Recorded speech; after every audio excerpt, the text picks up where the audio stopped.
One of the things that shocked me most over the past year is the unfathomable resurgence of the Canon G7x. I mean, while it was a fairly decent enthusiast compact camera back in the day, it simply paled in comparison to the more expensive Sony RX100 competitor.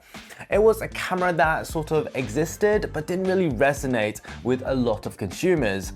But how things have changed. Whereas the G7X was around $600 new back in the day, people on TikTok especially are now scrambling to buy it on eBay for upwards of $1,500 US. That is simply bonkers. Remember, this is a very dated camera with a pretty average size 1-inch sensor with a fairly soft and unremarkable zoom lens. I've owned two of them, and I have to say that while they were pretty good for video back in the day, the photos, they always disappointed me. But luckily, the rumor mill has been suggesting for the past few months that a modern replacement was finally on the way. But oh dear, because they came out with the PowerShot V1. Which it's got impressive specs in some cases, but it's not exactly the camera that I feel that anyone was waiting for.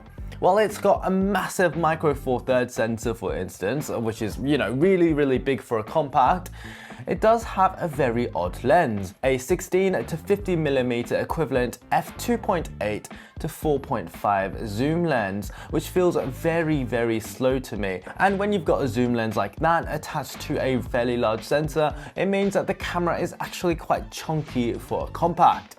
The problem is that, like with the Sony ZV-1 that effectively replaced the RX100 line, the V1 is a camera that's not really made for photographers, rather it was made for vloggers.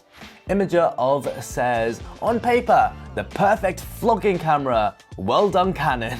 I mean, if you are a vlogger, then this does seem to be the camera for you. But I do hope that Canon repackages this camera for photographers with a proper EVF, a built-in flash, and a faster lens.